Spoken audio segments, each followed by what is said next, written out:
All right, so it's Super Bowl week, and for some reason, it Yeah, it doesn't is. seem like anybody's on the Niners side. Obviously, everybody down at Kansas City all year, except for you. But now that it's Super Bowl time, it seems like everybody's on Kansas City's side. How are you feeling about the current situation? Well, I'm feeling great. I also reject this premise. The Niners are favorites, and they opened at 3, immediately got bet down to 1, and now have been bet back up to 2.5. And the Niners sending out a tweet saying against all odds. This will be the Niners' 20th football game this year, DeMonze. Of the 20 games, guess how many they were favored in? This is their 20th game of the year. Yeah. Niners this year, 20, if not 19, I want to say. Yeah, I 20. can't really. They're the first team in 7 years to be favored in every single game they've played all season. They will, once the Super Bowl has been played, they will tie the record for most games favored in a single season. Now, again, it's a longer season, but there's only been 6 teams in NFL history favored in even 19 games throughout the year, and the Niners have already done that. There is a real unique. So here's how I'm feeling. I am feeling confident. I am feeling confident because the Niners, let's just talk about what the Niners have been dealing with on both sides of the ball versus what the Chiefs have been dealing with, okay? The Niners have played 2 bottom 10 defenses in the NFL.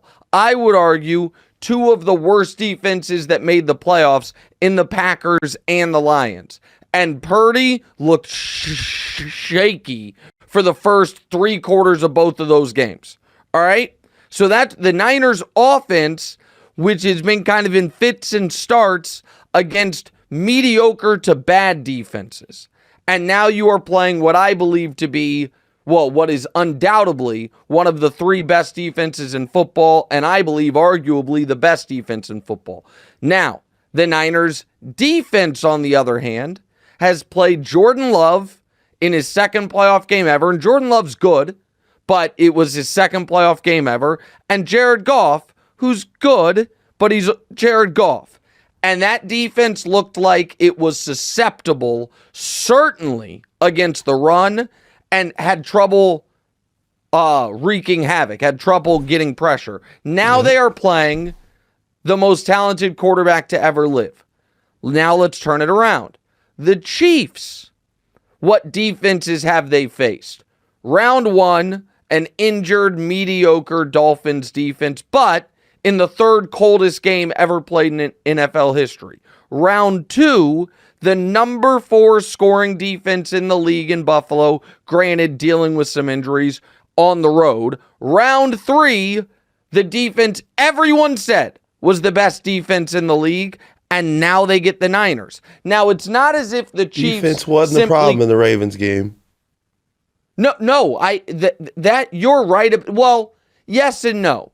The defense was the reason they were in the big hole. The defense allowed 17 first half points, but then the defense obviously tightened held up. But my point is, for the Chiefs, there's going to be an element of, going from getting in a hot tub and then jumping in a pool. The reverse of that, I guess, is what I'm saying, where what you've gotten used to, now you're dealing with something very different, going from the Ravens defense to the Niners. Now, flip side to that one. What offenses have the Chiefs been dealing with? Well, you had Tua in the freezing cold. That was pretty easy. Then you had Josh Allen on the road doing all the Josh Allen running things, even though he didn't have a great downfield passing game. Then you had the league MVP in Lamar and made him play his worst game of the season. And now you have Brock Purdy. So the Chiefs, thus far this postseason, will be, in my opinion, playing one of the softer, probably the second easiest defense they've played to Miami, and the second worst quarterback they've played to Miami. The Niners will be playing the best defense they've played by a mile and the best quarterback they have played by a mile. And so In all those regards, I feel good about it. And I also feel confident because the Niners don't seem confident. You know what a confident team does? Let me rephrase it. You know what a team lacking confidence does? Well, no, not even the tweet. Don't make pre-excuses. And all of a sudden, what if the storylines coming out of the Niners camp been, the Chiefs' tackles hold too much. It's not fair. And then the turf is too soft. And yesterday, our practice field. This is outrageous. Fun fact, America. Last year, there was a Super Bowl like there is every year in a city with only one NFL team. So last year, one team got the NFL's facility to practice in. The other team got a local college team. Does anyone know who got which last year with Niners Eagles? Of course not, because the Chiefs were not whiny babies saying, why are we at Arizona State and there where the Cardinals play? Not fair. Give me a break. And then folks saying, oh, but the Raiders have an indoor facility. You know where the Chiefs practiced yesterday? Outdoors in the rain in pads. So the pre-game whining and excuses strike me as a team that's a little anxious about the moment.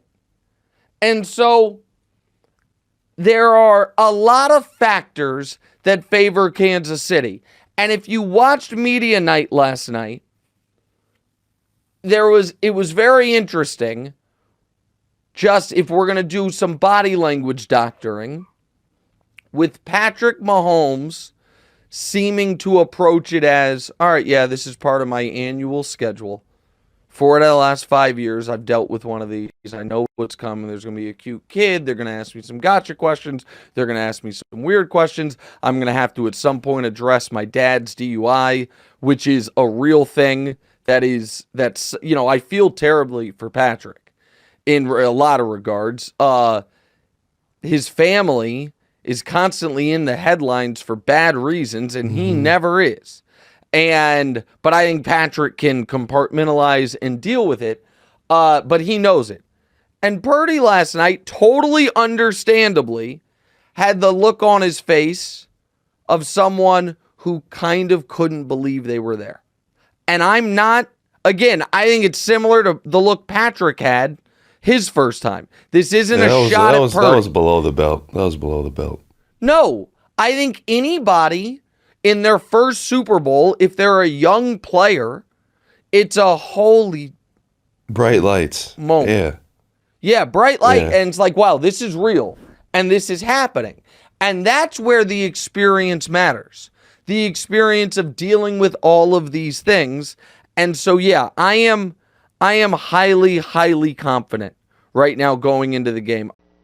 Hey, thanks for watching. Hit the subscribe button to get more from the show, and make sure to click the bell to get notified every time new content drops. Check out full episodes of What's Right wherever you get your podcasts, or just click the link in the description below.